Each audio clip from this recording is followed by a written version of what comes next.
secret. Just be true to yourself. Grabe, I've done workshops po before kami sumabak talaga sa taping, but ngayon pang third cycle na namin going forth this Feb, and I can say na talagang napagandaan itong project nito, and I'm so excited sa mga tao na makita at mapanood itong series namin, kasi grabe yung story. Habang binabasa namin every week ng Hotel 88, pati kami na-excite, and lapit na, March, magkita-kita po tayo. I feel blessed, of course, makatrabaho ko si Bianca and the other housemates, kasi syempre from different network nga po sila, but ngayon talagang nabibigyan tayo ng opportunity to work with ABS-CBN artists. And siguro secret, just be true to yourself. Yun na talaga, genuine lang talaga. And I think dun mag-follow lahat, dun magko-connect lahat ng mga magagandang mangyayari sa buhay. Ang gagawa is yung straight action talaga. Action na regular kong gagawin. Horror. Nagawa ko ng horror. Pero ang gusto ko talaga gawin ngayon na superhero. Nakakatuwa actually.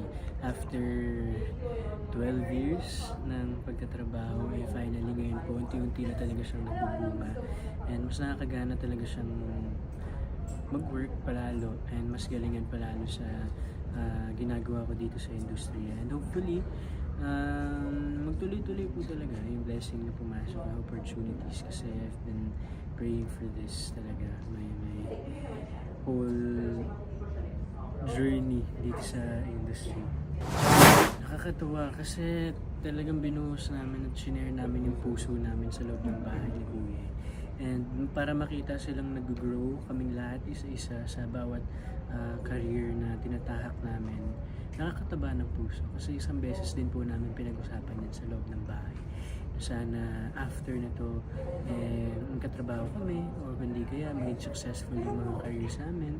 And sobrang blessed na talaga na walang isa sa amin ang naiwan sa batch namin, na talagang nag-grow sila sa person and of course sa career nila. Simple lang talaga, just be you. Go lang talaga. Don't plan, don't plan. Huwag kang gumawa ng bagay na sa tingin mo hindi talaga ikaw. At pakita mo lang talaga kung paano ka sa totoong buhay, sa bahay ninyo.